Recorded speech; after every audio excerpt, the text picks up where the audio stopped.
Okay, good afternoon. So nice to see that so many people had absolutely nothing better to do this afternoon than come and listen to us. Ellie, I think there's more people here than came to listen to your sermon. So, and it's certainly not because of me. It has to be because of our esteemed guests over here. So for those of you that don't know, my name is Michael Soberman, a longtime congregant at Habonim. From time to time, I give a few words from the pulpit when they feel they need a boost in crowds. So I guess today is the day. So very happy to be here. And the fact that you're all here on a more serious note is really important, and I think it really matters. I think today, more than any time I can remember in the recent past, standing up and being a part of your community and coming out to show support for your community and grappling with really tough issues and questions is something that we're all called upon to do, and I think the more of us that do it, the better the long-term health of our community will be.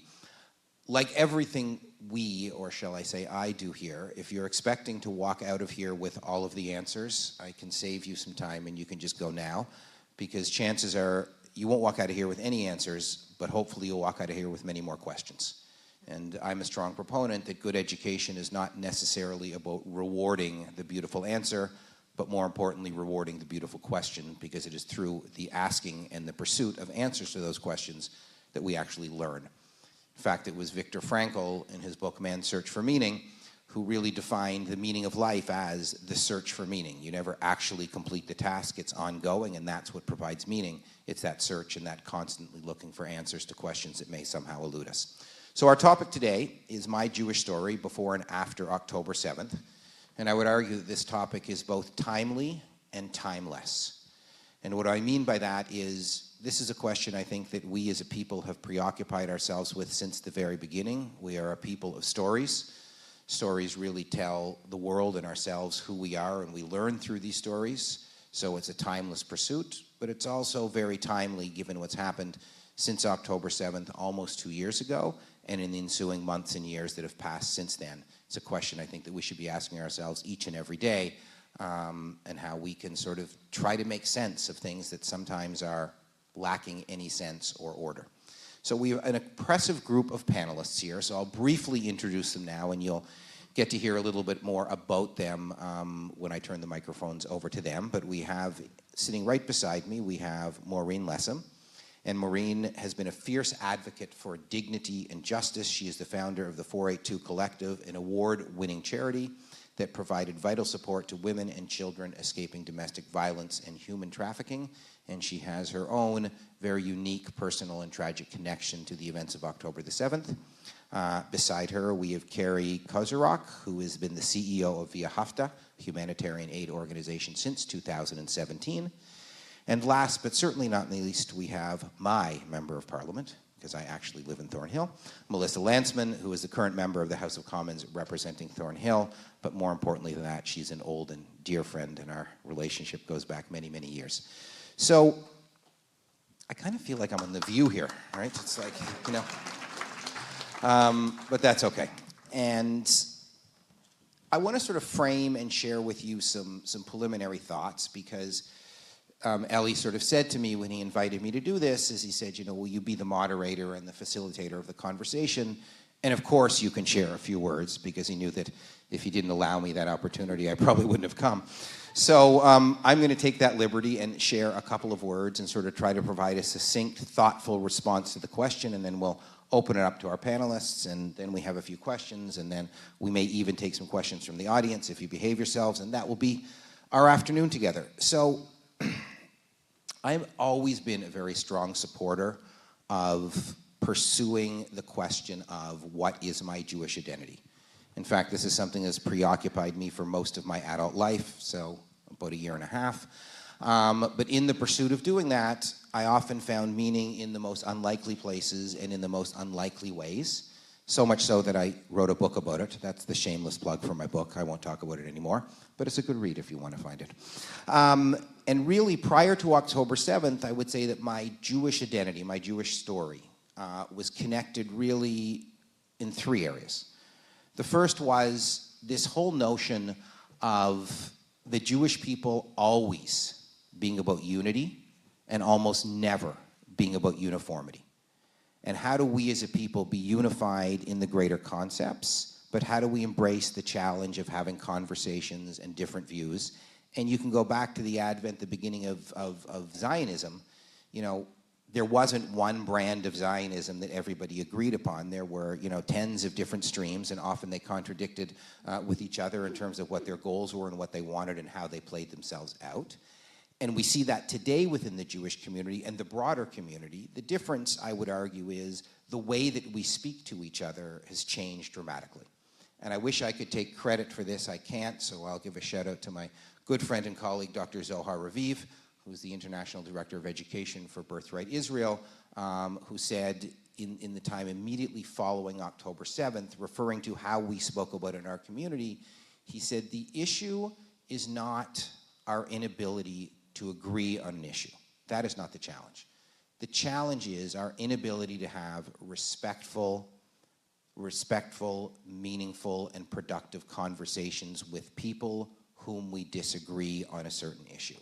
And we've lost that ability to sit in the same space and listen to somebody whose opinion may not necessarily be the same as ours. And until we are able to do that, we're going to continue to hit stumbling blocks. So how do you facilitate that with the multiple Jewish connections and Jewish identities was the first question.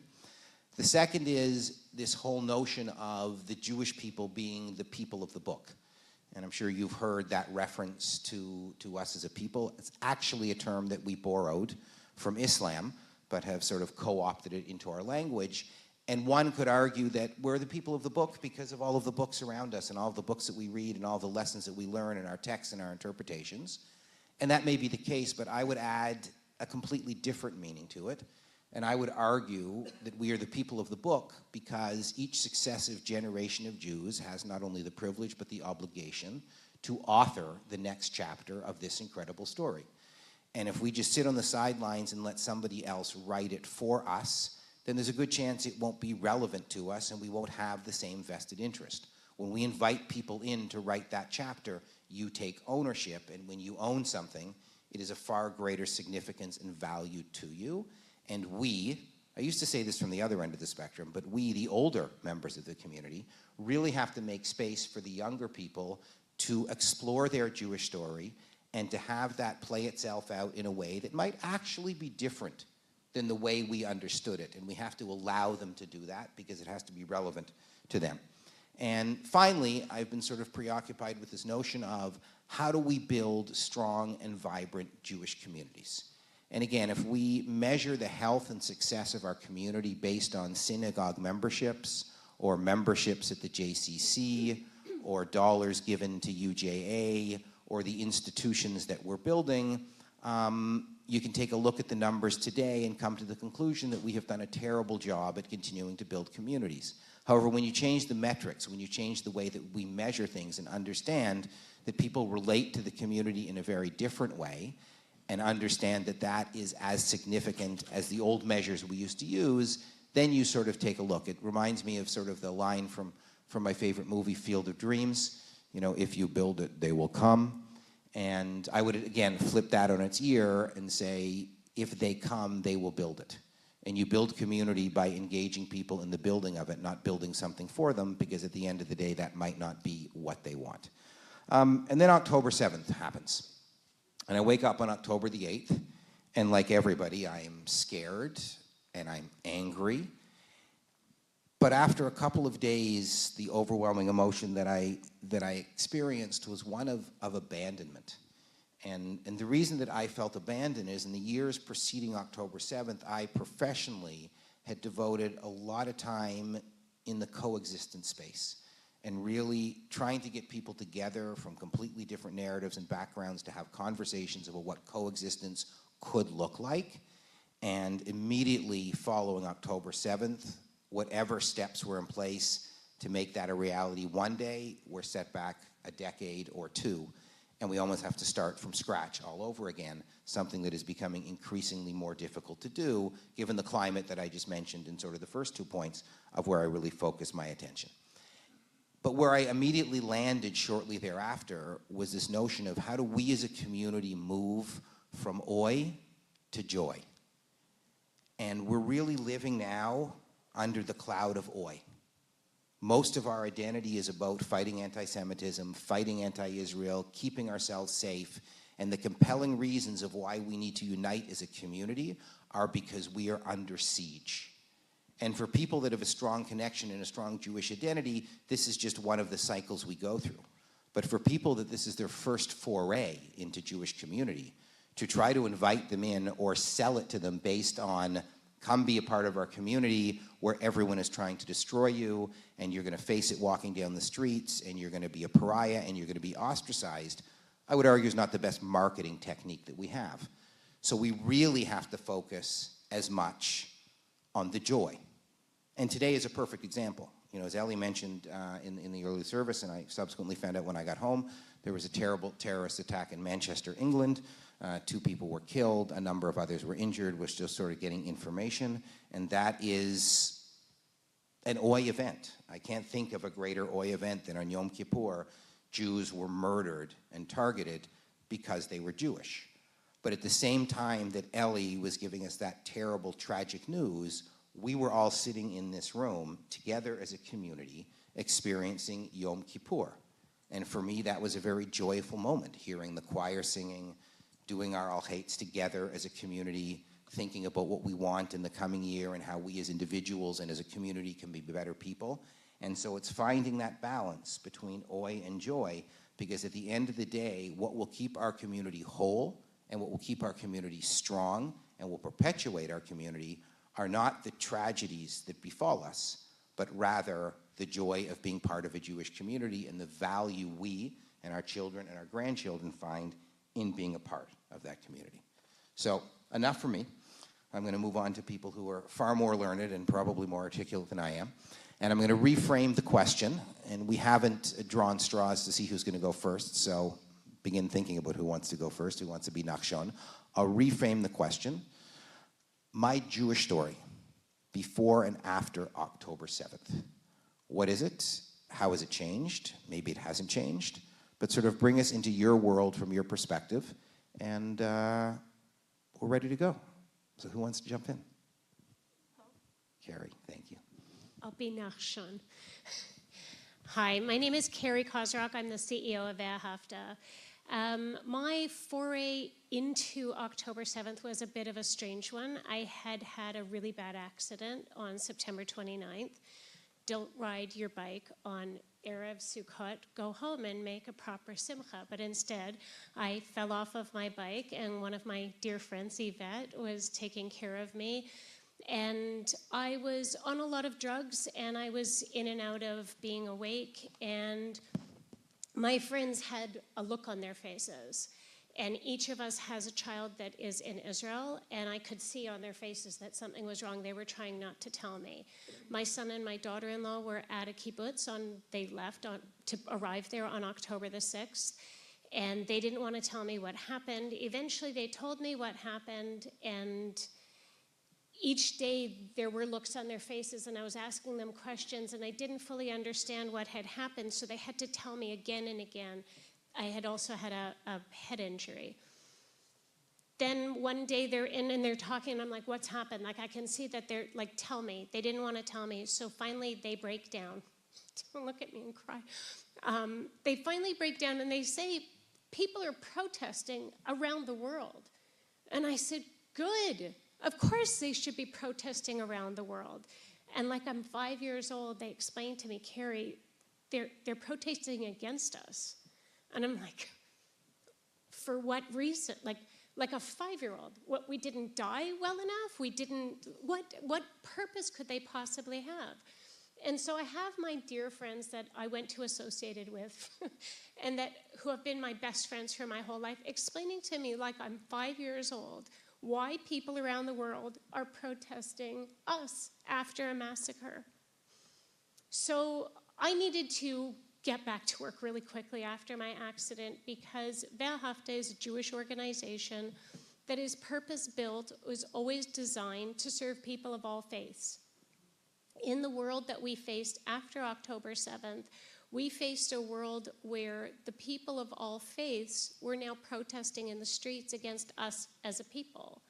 How does Wehrhafta, a Jewish organization that mobilizes members of the Jewish community to go out and make the world a better place, to perform tikkun olam, to literally clothe the naked, feed the hungry, care for the poor, how does that exist in a post-October 7th world when the world feels like it has turned its back on us? And we continue to do our work, and we're a very proud Zionist organization led by proud Zionists, myself included. But we struggled, and it kept being a struggle. And as things went on, as we know, as things have become more and more difficult, we had to really ask ourselves in soul search, is it still right for a Jewish organization to exist that serves all people? I've always been a huge fan of multi-faith. I've always run every time there's a multi-faith opportunity. One of the proudest moments of my entire professional career was when I participated with Ellie in 2019 when we went to a mosque following the Christchurch massacre of Muslims and addressed 1,000 Muslims, a Jewish woman, on the Bima equivalent of a mosque on a Friday afternoon, and I said, we're the same, we're brothers, we're sisters, this is who we have to be. Canadian belief, the Canadian society says and guides us to find our similarities and respect our differences, and this is what I believed. And running an organization that serves people of all faiths and backgrounds, how do we do that in a world where we feel that that world has turned its back on us? Because there weren't any rings of peace around my shul after October 7th.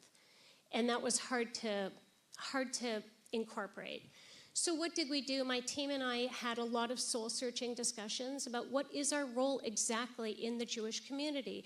And we thought, are we fighting anti-Semitism? Like, here we are, a Jewish organization, we're going out, we're interfacing with people who have never met a Jew, probably will never meet a Jew. And, you know, we debated, it was like, no, it's not anti-Semitism we're fighting. What we're actually doing is we're creating allies. So we said, okay, if we're creating allies, if we're going out kind of as emissaries of the Jewish people and interacting with people who are particularly susceptible to social media and negative stereotypes about the Jews because of the countries of their origin or because of their education levels and various circumstances, then we have a real opportunity to actually make a difference. So I am a data junkie. I measure everything. Everything at Wehrhafta is measured and analyzed. So I said, let's measure it. And we started asking, as a part of our exit surveys at the end of every program that we run, Wehrhafta not only runs the mobile outreach van on the streets of the city in both downtown Toronto and Scarborough, but we also run a series of pre-employment training programs. And these are designed to help people develop the skills and have the supports to move on to employment.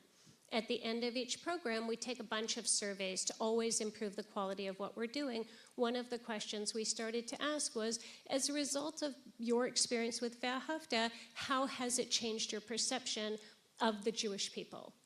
And so we've gathered the data, and we had about a year's worth of data in June, and my colleagues said, Cari, we ran the numbers.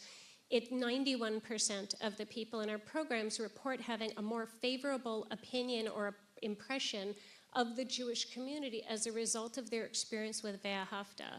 But she said, but that's not the thing. She said, the thing is we had a comment section at the bottom of the survey where people could, if they wanted to, write anything. My friends, if you could read the things that these, I'm just gonna cry, I'm a crier, okay, I just cry. If you could read the things that people said about us, about you, because I'm sure that in this room, some of you have donated or volunteered with Wehrhafta. And what they said is the Jewish people are truly God's people embodied, doing things to help other people to make the world a better place. And it wasn't one person, it was pages of people saying these things. And it made me realize that even though my inclination was to close up and say, let's serve just Jews. Like, why are we going out into a broader world that hates us? It made me realize that this is the power of doing the opposite. that as Jews, we are meant to be a light unto all people. We are meant to make the world a better place, not just for ourselves, but for everybody. And so in this experience, it really helped reframe for me the power of going out, the power of sharing who we are as a people, what we stand for, what our values are, with people who might never meet a Jew, or people who had very negative perceptions of Jews. And that was the finding that we had. And it's hard, honestly, it's hard every day, because I'm a Jew and I feel the things that everybody feels. I feel the betrayal, I feel the pain, I feel all of that. But at the end of the day, when we open up and share and we do the opposite of the instinct is let's circle our wagons, let's close up, let's take care of just ourselves, to hell with everybody else. And what I found was the opposite, that in going out and in opening up, there's a huge opportunity for us to make friends, to make allies, and to show people what we're all about. That's my story. Cari, thank you. Thank you so Sorry, much. I'm a And crier. thank you for being so authentic with us and really bringing your full self into a community that you're not officially a part of, but as you can see, you feel at home, and we appreciate you feeling comfortable with us. Maureen, Melissa. Melissa? Sure. I'm going to start with telling you probably something you're all going to nod at. My Jewish identity before October 7th was pretty strong, but unremarkable. I did camp in school, and I played basketball with Jewish people, so I thought I was good. I grew up in a house with parents from the Soviet Union who explained to me like how lucky we were here to live in the center of a Jewish community where everything we wanted to do and lots of things we didn't want to do existed, and it was open to everybody. And I took advantage of a lot of that. I did, the birthright thing, the Hillel thing, the trips to Israel. And I think that's how a lot of people live in the community. I came here, we had celebrations and Jewish life events, and my partner is Jewish, and I'm just a Toronto Jewish kid. What happened after October 7th, and I happened to be a politician before that, and I'm still a politician after that. I ran to lower taxes and make smaller government and give people the ability to buy a home and live in a safe neighborhood. And after October 7th, something changed. And it wasn't by my doing, but I'll tell you about a date, October 9th. It was at Lantsman Square. I don't know if you watched it or you were there. And I stood at the podium, and I knew right then and there that my life was going to be different after that, and that the lives of Canadians were going to be different. And I had the foresight to know that exactly what you said happened. And it happened on October 10th. The world decided that we were the enemy. The world decided to adopt the language of proportionality, and eventually proportionality gets to genocide, and it's like a pretty short path. And I realized before I went to that podium, by the way, I gave a speech there that a lot of people didn't like that night. I told you that this was going to happen. And I told you that the government of Canada was going to turn their back on the Jewish community. And I had lots of people jump down my throat for it. And I knew that I was going to be right. And I am right today, unfortunately. I knew then and there that there were hundreds of days in Jewish history where thousands of people have died. Literally more than 100 days from the Crusades up until the Holocaust that more than 1,000 Jewish people died. Look it up. Ask ChatGPT. She's a bit weird on it, but the only thing that was different in my life and different in our lives on October 7th is that we were going to fight back because we had a state. And I don't know life without the state of Israel. I'm only 41 years old. It doesn't exist in my life. I knew that we had a state that was going to protect us and a state that we had to protect. And that is how I saw my role. I saw my role as not somebody who wanted to be part of this, but somebody who was in the spot at the time, and I think anybody would do this, and I knew that there was going to be a lot of people looking at the things that I said and the way that I behaved. And no matter if you are an unaffiliated Jew entirely and you didn't grow up with the unremarkable but strong Jewish history that I had, versus the most faithful, pious Jew, I wanted everybody to see that I was going to be their voice when there was no more voices. And in that, I've taken on a new role other than trying to lower your taxes and make sure that your children can buy a home and live the life that we wanted in Canada. I decided that I was going to be judged by the way that I acted and the way that I advocated for a community that wasn't yet sure how they were going to advocate for themselves. That's my unremarkable story from being a unaffiliated, or I shouldn't say unaffiliated, had strong Jewish identity, to somebody now who has the responsibility, or at least I see that responsibility, of being the voice no matter who you are, where you are in this country, and to hold to account what I never thought was going to happen is a government entity, institutions, police forces, unions, universities that have all decided to turn their backs on Jews in a way that I didn't even think would happen. So,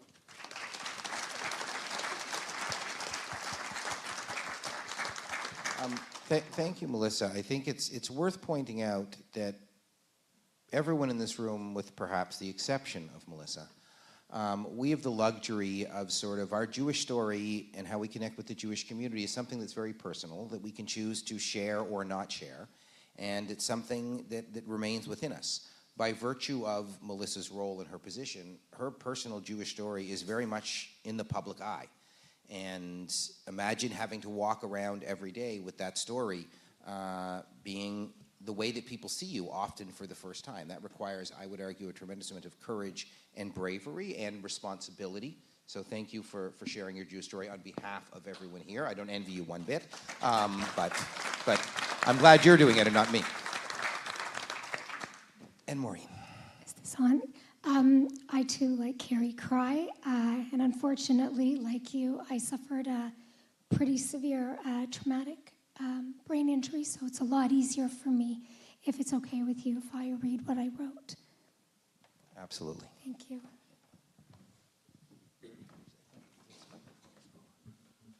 This is still off. Thank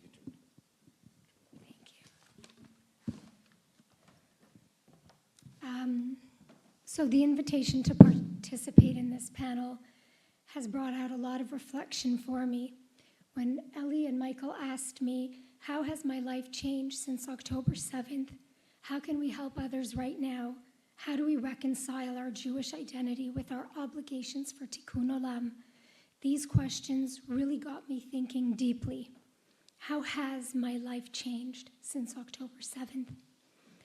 For a while now, I believed October 7th had profoundly changed me, but I'm not sure that's accurate. It changed my life on the surface, but it did not change me at my core. That day only strengthened and sharpened my value system.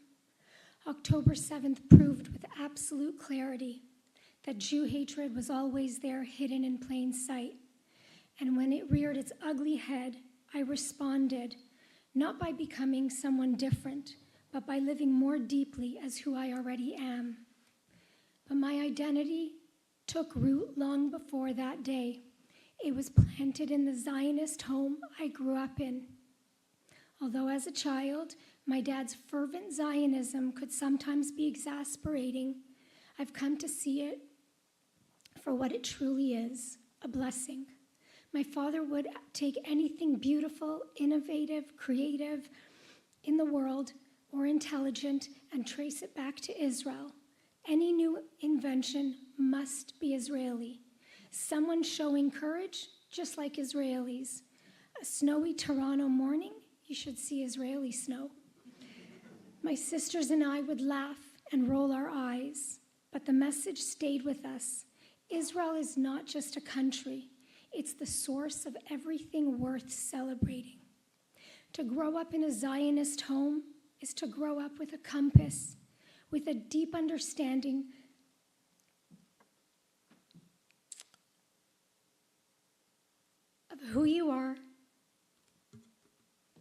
and where you belong. That foundation gave me razor-sharp clarity when the world turned upside down and truth lost its focus. Yet I believe some of the heaviest confusion we are experiencing as a people is not coming from our enemies, but from ourselves. How is it possible that there are Jews among us who are finding it challenging to distinguish who we should be focusing on our support right now? The Talmud teaches two truths. Kol Yisrael arevim zeh bazeh. All Israel are responsible for one another. And aniyeh ircha kodmim. The poor of your own city come first. One teaching binds us to every Jew. The other sets the order of care, starting with our own. Think about Mount Sinai Hospital. It was built for us, by us. It was not created to serve the rest of the world. It was a necessary act of self-reliance to the deliberate rejection of Jewish doctors and Jewish patients. A hospital built from the strength of a people who refused to abandon their own. And yet, the entire city of Toronto ultimately benefited. Today, Mount Sinai is one of the leading hospitals in Canada. Anyone can walk through its doors and receive world-class care. But here's the truth we cannot ignore. The blessing for the world came only because the Jews had the courage to take care of Jews first. That is the model that sustains us. Right now, we need to be loyal to our community. History has proven that when we strengthen ourselves, the whole world benefits. That is how Tikkun Olam works. That's how Israel works. Putting the Jewish people first is not selfish. It is not abandoning humanity. It is literally Judaism. A people who neglect themselves cannot offer anything lasting to the world. By ensuring that Jews survive, we guarantee that Jewish compassion, Jewish courage, and Jewish creativity continue to flow outward. Putting the Jewish people first is exactly what I did when I chose to close my charity, the 482 Collective. Even though we were helping thousands of abused women and children from all walks of life, even though we were receiving awards and accolades for our work, and even though we had established a successful turnkey organization in less than 3 years, I could no longer support clients, partners, and humanitarian organizations within the gender-based violence world when they turned their backs on Israeli and Jewish women. The same voices that cried out for justice for all vulnerable people went silent when those vulnerable people were Jewish. I was not willing to trade my integrity for their approval. I refused to pretend that doing what was easy was the same as doing what was right. So I walked away from the awards, the recognition, the success, and the duplicity. But I never saw it as a loss, because walking away from what is false is not losing. It is returning. It is tshuva in its truest form, a return to myself and to my people. And as much as I longed to create a legacy for my children, I would not build it on silence, and I would not stand idly by or help those who are actively erasing our worth by shouting it out loud or by saying nothing at all. I announced the closure of my charity on October 7th, 2024, exactly 1 year to the day our world was shattered. The timing was intentional. It was my way of saying, if the world is turning its back on the Jewish people, I will not. I will stand with them, even if it means walking away from everything I have built. That was my choice. But it's also a reflection of something bigger. What we are all being called to right now, to put the Jewish people first, not because the world deserves us, but because we deserve it. And when we are strong, the world will benefit, as it always has. But this time, we do it without apology, without hesitation, beginning with ourselves.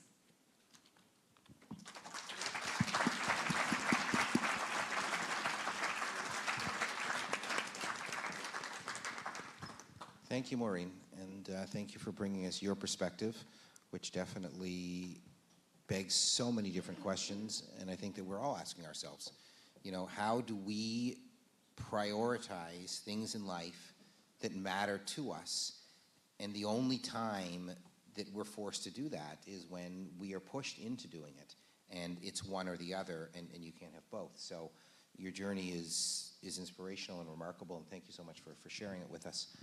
I want to give the panelists, before I sort of get into the next question, an opportunity to sort of respond to anything anyone said, or to sort of enter into a bit of a discussion, because the purpose here was not to bring you three homogeneous monotheistic people who all believe the same thing, and therefore that might be nice and lovely, but it would make for really uninteresting dialogue afterwards. So I'm going to invite you guys to talk to each other for a bit. Maybe it's just to ask a question to get some clarity, or maybe it's to present an alternative view, but I'd love to hear your thoughts on what each of you said. Not what each of you said. Your thoughts, you know what I mean. Go ahead.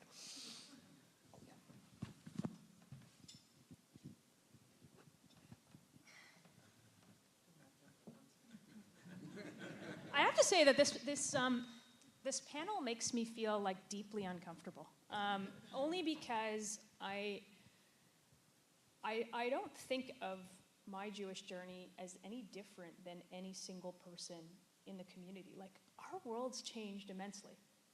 Like, for everybody sitting here, the fact that you're even sitting here, some people come every Yom Kippur, some people stay for the panel, but the very idea that more people have sort of come back into the community, like, I think there's some silver lining on it, and I know it's very easy to get a politician to talk about themselves, but this one particularly is uncomfortable. Our world is shaken as a community, and I don't think we've still figured out how to make it normal, and how to make it feel right, and how to do these things because we want to do them and not because we're forced to do them, or because we're reminded on the news every single day that there is people who don't believe what you're seeing on the news.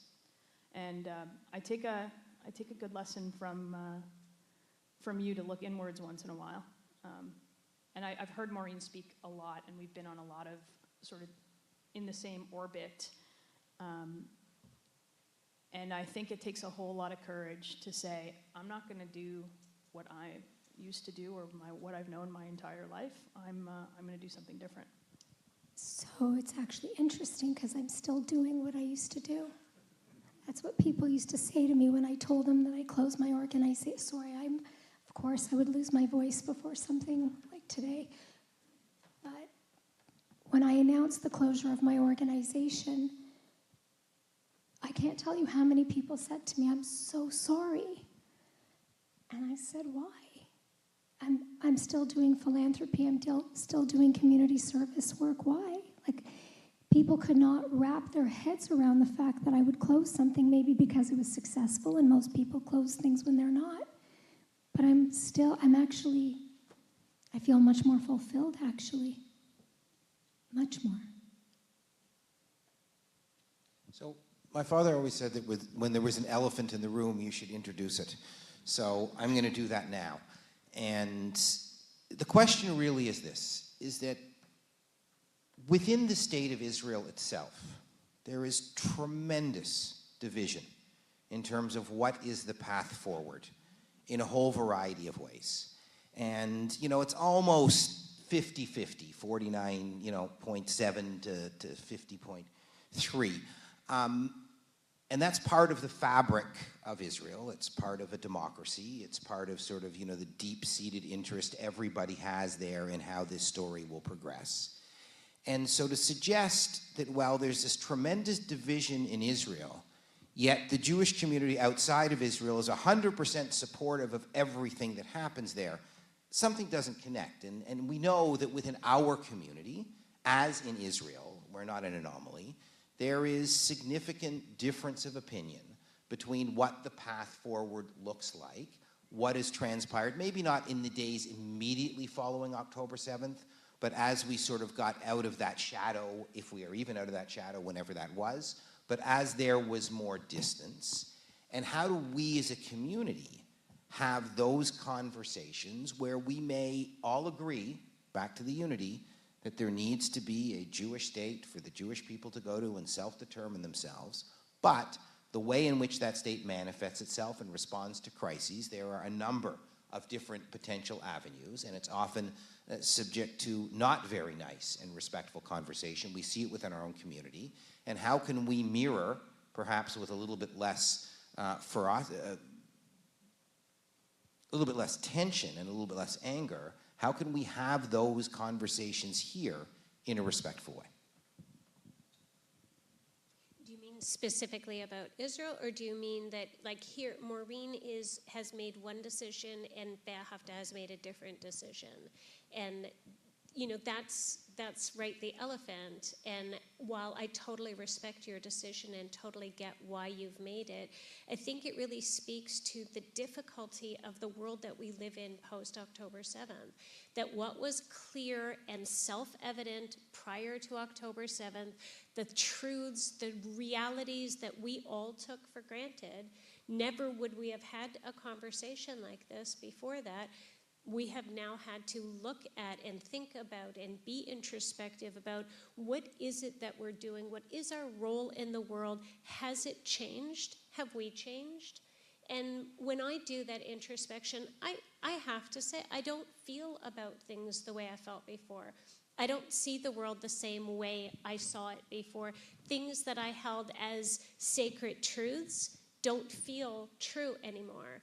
So I think that when we sit in a place of a lot of ambiguity, which is this time that we're in is a time of shades of gray. We're not in a black and white space. We must approach each other with a whole lot of curiosity, a lot of respect, and a lot of willingness to learn, because it speaks to however I have made a decision and however Maureen has made a decision. That doesn't mean that in the middle of the night that there's a thought of, like, was that the right thing to do? 100%? Could I have this? Could I have that? Should I have this? Should I have that?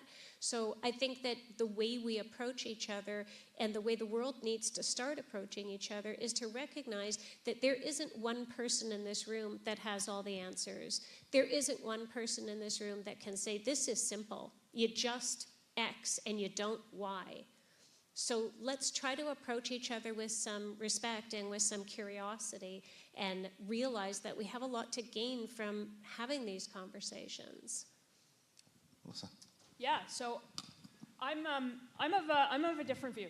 I'm sitting next to Ellie right here, and I couldn't have a more different perspective than of what happens On everything. On everything. With a tremendous amount of respect, but a very different opinion. We agree with the Blue Jays. They're going all the way. That's the religious holiday on Saturday. But how do you get to yes? And you think about this in business, and you think about this in politics, and you think about this in your marriage at home. What are the things that you actually do agree on? So to me, I'll move the conversation with Ellie very carefully to domestic issues. And there I find the point of agreement, that we should all be protected, that our police unions and our police forces and our universities and our high school unions have to be rid of the chaos and the cancer that has taken them over through a narrative that has taken shape over the last couple of years that, some maybe saw coming and some didn't. But even if you didn't see it coming, you invite them into the conversation. And we agree that fundamentally it is the government's responsibility to protect its citizens, to make sure that everybody can pray and go to school and do everything safely, and that's where we find common ground. And you've got to understand that people they're entitled to their opinions. They're not entitled to their facts, but they're entitled to their opinions. And we have always functioned in a society where two people can have different opinions, a different way of getting to yes. And I think about that, I remind myself about that in politics. I don't think the other side of the aisle, in most cases, some cases it's not true, in most cases got there to destroy our country. I just think they have a misguided view about how to fix it.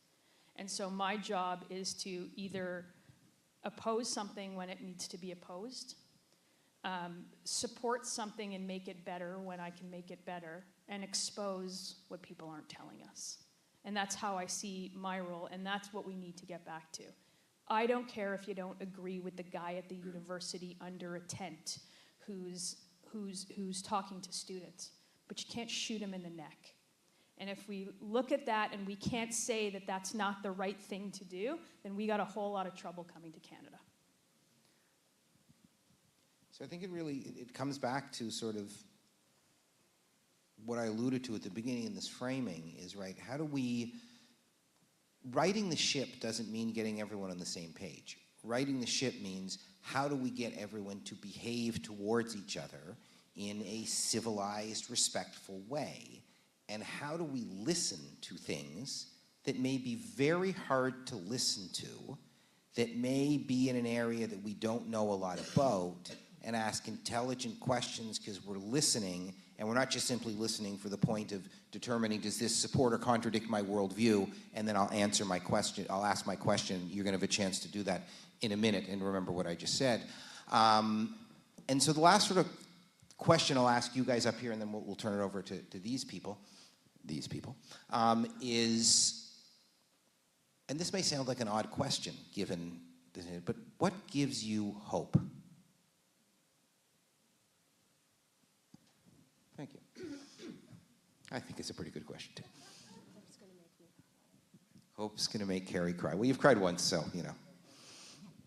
It's funny, I automatically think what doesn't give me hope when you ask that question, and I automatically go to leaders, Jewish leaders. Definitely not you. Specifically Jewish leaders, many of them who are running our organizations, that's where I find they steal my hope. I find that many of them don't have a spine. I find that many of them want to be liked. They want to appease instead of standing up and doing the right things.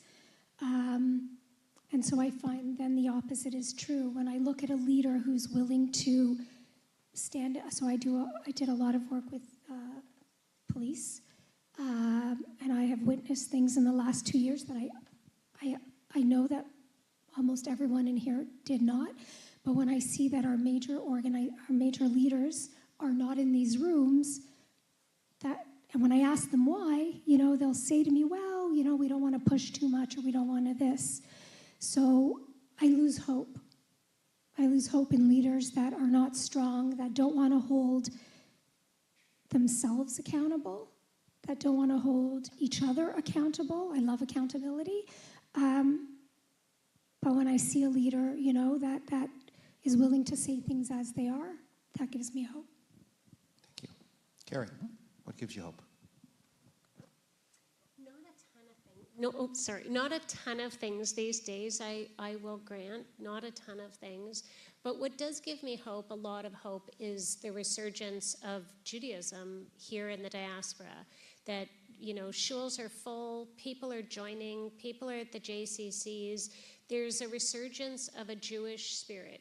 I've been a shul nerd my whole life, so I've always been at shul, and it's been a central part of my life.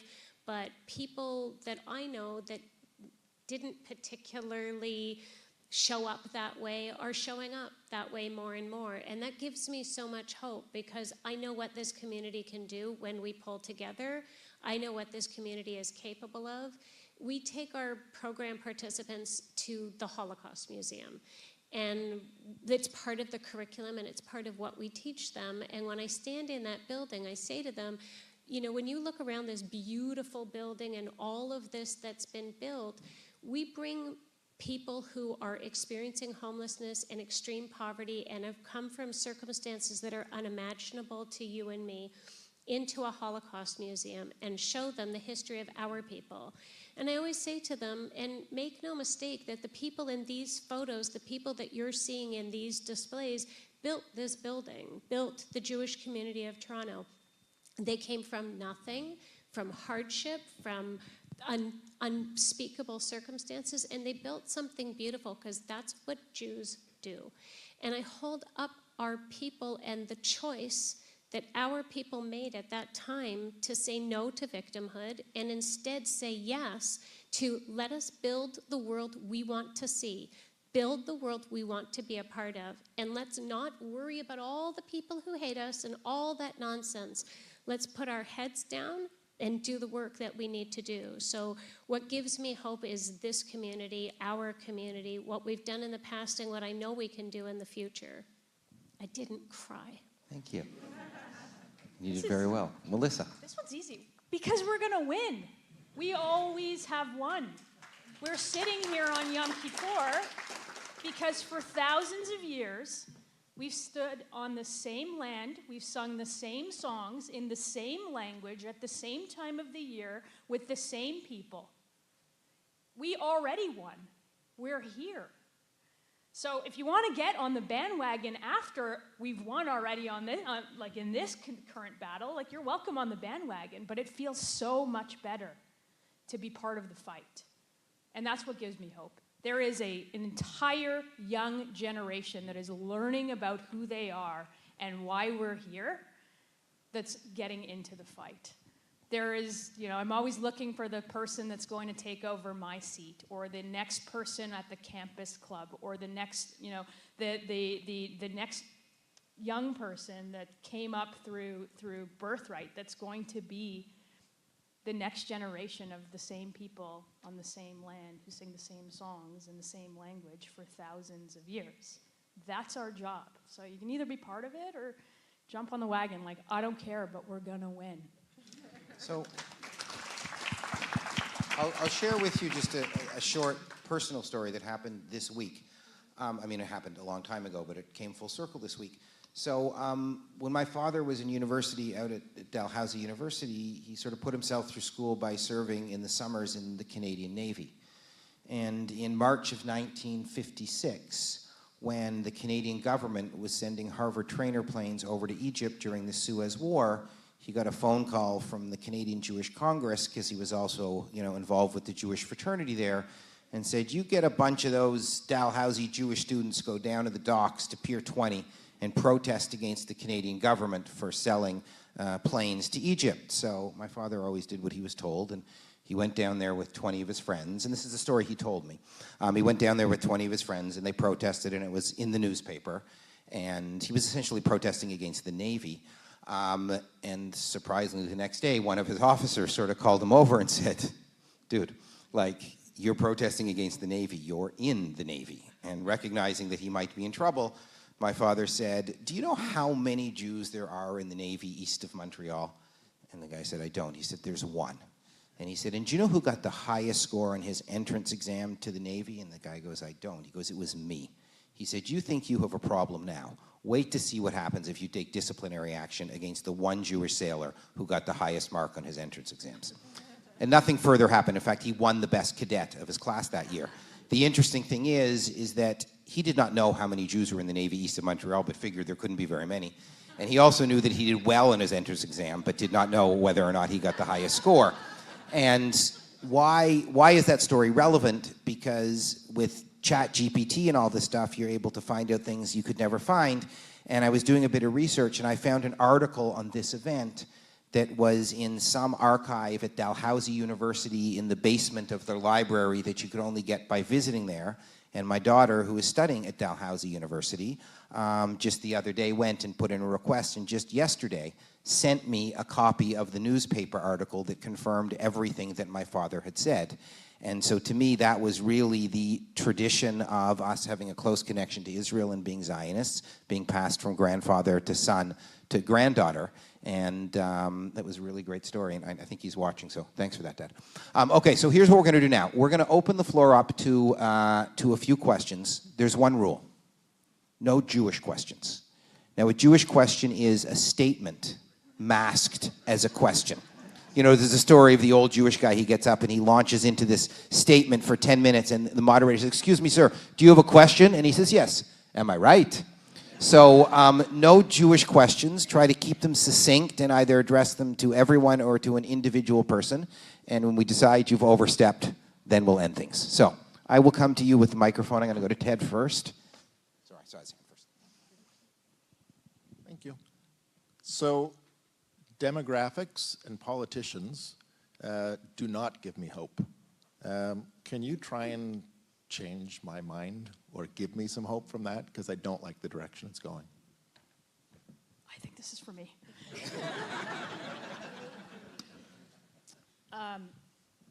Here is what I will say. You should never get hope from politicians. That's first and foremost. Yeah, I think you're dead on, and I'm not going to lie to you. I'm also not going to tell you to pack your bags and go to Florida or Texas or to Israel, because I think that's Looney Tunes. What I will say is that we have to do all of the work here. All of the work here that needs to happen with our community, outside of our community, and with many, many other communities. And then the demographics make sense. We have to find common ground. We have to get to yes on a whole bunch of different issues. And that is housing and immigration and a crisis in a whole number of things. And that's going to be my job, the job of my colleagues, to try to convince the population that we need a change in direction. I don't know that you'll ever win the demographics or the math fight, and I don't think that. I mean, unless you want to go home and get busy, I don't think you're ever going to win that. But that's not how we don't change things just with piling it full of numbers. We change things by changing public opinion, changing hearts and minds, and doing what I do and what many of my colleagues do every single day. I will do this 100 times a day until I can't do it anymore, until we change things in this country. That's all I can tell you. I'll jump in also and say that what we're doing at Wehrhafte is that notion of creating allies, that demographically we aren't a big enough people. We need friends, and we need to invest in finding those friends and making those friends. So I would say that the best hope we have demographically is to be out there loud and proud and find our friends, because I don't think we have as few friends as we think we do. I think we have a very loud minority group of people who feel the way they feel, and our job, our task of every Jew in this room is to find and seek out those people who don't feel that way and ask for their friendship, ask for their support. That's something that I've started doing, no joke, as a part of the programs that we do. When people graduate our programs, these are people who are living in shelters. And I say to them, I have a wish and I have an ask. My wish is that you go forward and you find all of your future and you have incredible success and joy. And my ask is this one thing. If you've had a positive experience here at Wehrhafte, make no mistake, you have had a positive experience with the Jewish community. And if, when you're out there, you hear things, and I know you're hearing things, and you see things, and I know you're seeing things, my ask is this very simple thing. If you've had a positive experience, your own experience here with us, my ask is that you speak up and share that with people in your circle. That's it. That's all my ask is. Because we need friends right now, and we need your friendship. And I make that ask of people who are in homeless shelters, because we need to start asking, and it's really hard to ask them that. My question is for Maureen, because it was alluded to earlier and written in one of the writings that was sent out about today, that you do have a personal connection and a personal experience. And if you're comfortable with it, if you wouldn't mind just elaborating a little bit.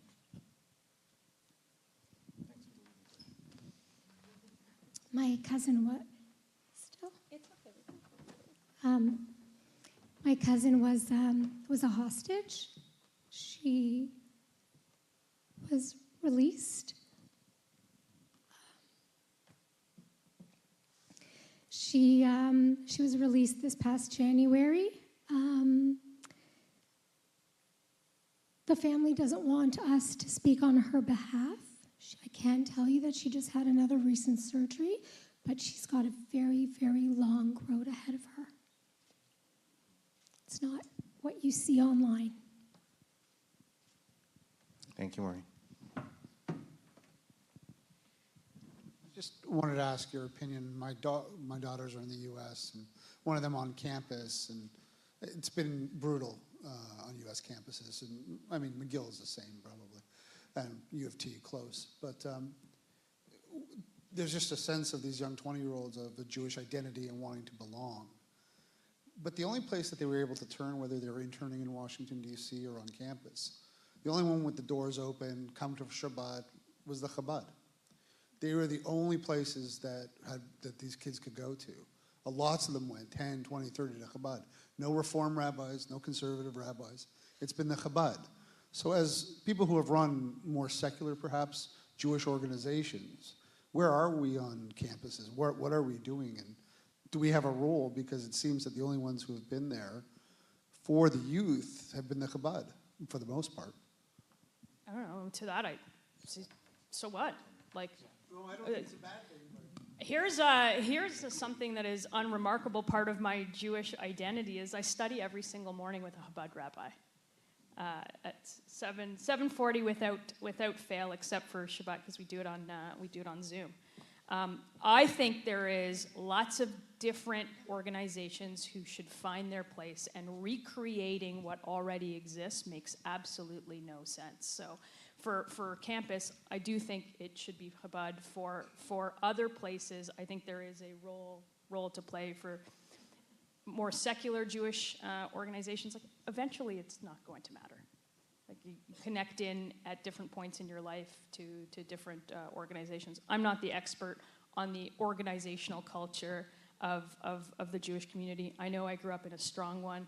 I know that I disagree with more than half of it. I know that I'll use 100% of it or none of it at all some days. And I'm super glad that it's there, and I hope that people find their core competency and do what they do. I think what Chabad is doing is remarkable on campus. And I think what they're doing as they're the organization that no matter, where you are in the world and what level of Judaism, they don't care. As long as you're moving up on the ladder, which is something that I think our community here can learn from. If you feel like you're going up, or if you feel like you want to go up, you're welcome in there. And I'll tell you something, and I will say this, and I hope that it's on tape forever, but the least welcome I have ever felt in a synagogue was in a Reform synagogue in my own community. I've spoken from the bima at an Orthodox shul on Shabbat. I study with a Chabad rabbi, and the worst I've ever felt, probably because of my politics, is walking into a Reform shul. So I think you got to give your head a shake if we're telling anybody right now in any community, anywhere, that they are not welcome in this. And I'm not going to name the synagogue, but you know who you are. And I'm never coming back. If I could just say, my daughter's in 4th year at Queens, and it's been the same thing for her at Chabad. Every single week, they make a small house. They'll have 200-300 kids. They'll pay for it all. My daughter's allowed to invite her non-Jewish friends, and there are other secular organizations on campus. But it's exactly what Melissa pointed to. You don't feel as welcomed and as a Jew as you do in Chabad. And my family, we're not religious at all, and Chabad would be my choice. They also have drinks. I have a question for Melissa, but before I do, short statement. You may have had an unremarkable life as a Jew, as you said, and an unremarkable connection with Jewish life before October 7th. But I'm here to tell you how you've advocated on behalf of everyone in our community has been nothing short of remarkable since October 7th. So keep doing what you're doing.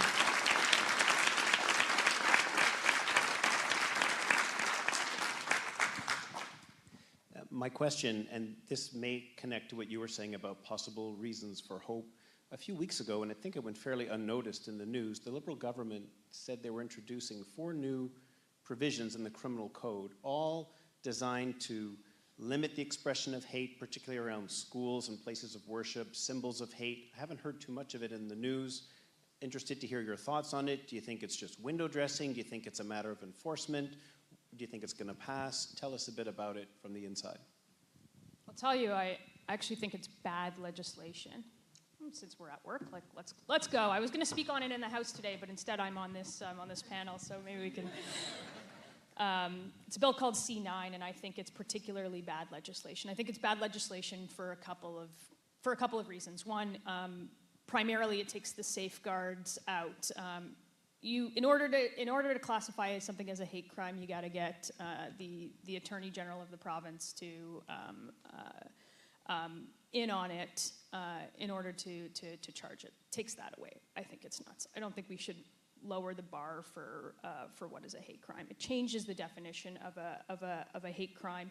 It uses case law and not the Supreme Court level of case law. It takes out words like extreme. I think in total on this, as a whole, that we don't need, like when laws aren't working, politicians will tell you that we need more laws. We need enforcement. We have every law on the book. It's going to say, you're going to hear in the news that it is going to be illegal to wave a swastika. Guess what? It's already illegal. If there is somebody waving a swastika outside this synagogue right now, they're going to be arrested because there's an intent there. We have those laws on the books. So in order to, I think we need to give our heads a shake, figure out the enforcement piece of this, give cops the tools that they need to actually enforce the laws, and stop window dressing new laws in Parliament. By the way, on the day before you're going to recognize a Palestinian state with conditions that haven't been met. That's why that law was introduced. So we're going to have one final question. That's the basis of my Monday speech, so tune in. We'll have one final question, and then we'll hear a last word from each of our panelists, and then we're happy to hang around for those of you that still have nothing else to do, and otherwise you can go home and sleep. Thank you. Before October 7th, it was interesting. I remember being at Beth Sholem and Rabbi Flansreich introducing an imam who had come and who had spoken out against violence at synagogues, and he had gone and spoken at a mosque, similarly speaking out against violence in a mosque. And it seemed as though there was a possibility of rapprochement.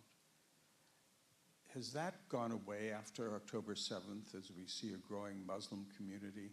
Is there a way of having some ability to talk to each other, to have less hate and more optimism and more understanding for what the Jewish community is going through? It's my father-in-law, by the way, and it was implanted because it's a hard question. I was just going to say I had the privilege of volunteering at the Nova Music Festival for three months, where we brought in as many allies as possible and police. And let me tell you, we reached out to the Muslim community a ton. Not many showed up. Here's what gives me... Oh, sorry. Just a few, but compared to how many we reached out to. Here's what gives me hope. Look at the peace deal that's on the table right now. Look who's supporting it. UAE, a lot of Muslim countries. What gives me hope is that the Muslim world sees the benefit of a sustained peace in the region. That's why the Abraham Accords was, I think, the most remarkable thing that has happened in the Middle East, certainly in my lifetime, as it relates to normalization of relations with Israel.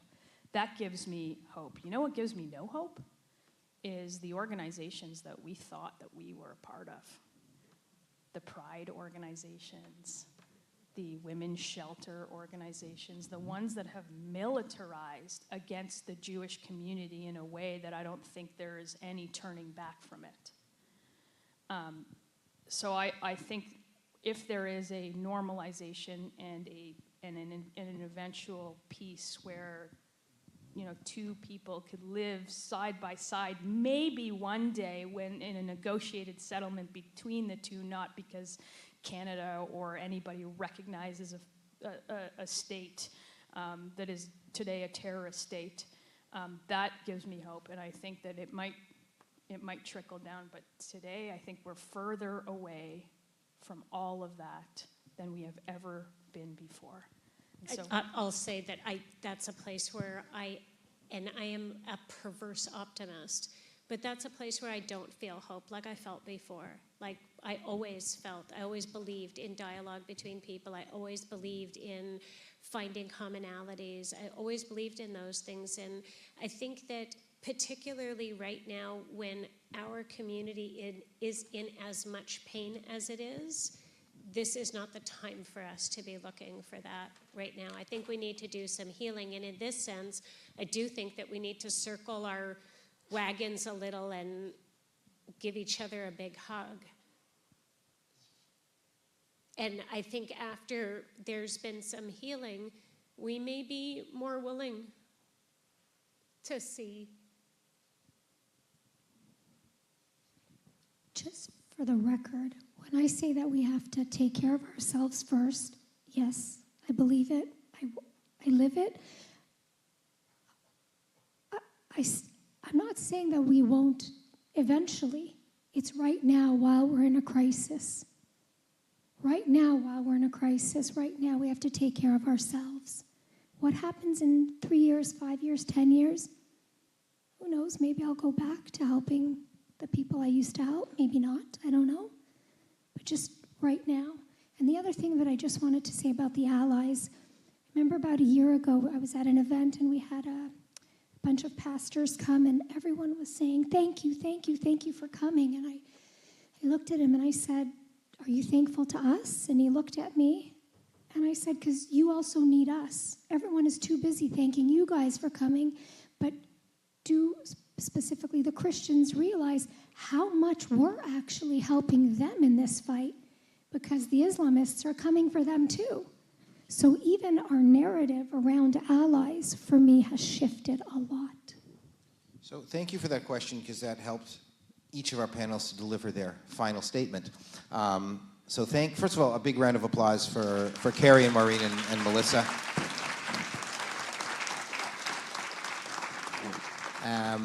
And thank you for all coming. I'll leave you with sort of one thought, and we'll hang around afterwards for anyone who wants to continue to talk. But really, getting back to where we began, and the topic is my Israel story, or my Jewish story, before and after October 7th. And I'll remove the latter part of that sentence. Our Jewish story, our individual Jewish stories, collectively are the stories of the Jewish people. I think this is an essential question for every Jew to preoccupy themselves with, recognizing that over time, that story will change, and you won't tell your story the same way today as you did 10 years ago or 10 years from now. But the challenge, I'll add to that, is once you feel that you can articulate your story, and this is the best tool you have to engage people in conversations, don't just become a storyteller. Become a story bearer. And the difference between the two is this. Anyone can tell the story of Pinocchio. We would all tell it in relatively the same way. Once you become a story bearer, it really increases the ante, because a story bearer has a vested outcome, a vested interest in the outcome of the story. And when you have a vested interest in the outcome of the story, you hold it and use it in a very different way. So as a community, we've been great at telling stories, but we also have to bear our stories. And it's through those stories that we will get people to understand a little bit better who we are, what we stand for, and what a way out of this might look like. So, Gamar Chatima Tova, thank you all for coming, and 3 more hours-ish till we eat. Peace. thanks, man. Thank you. Thank you.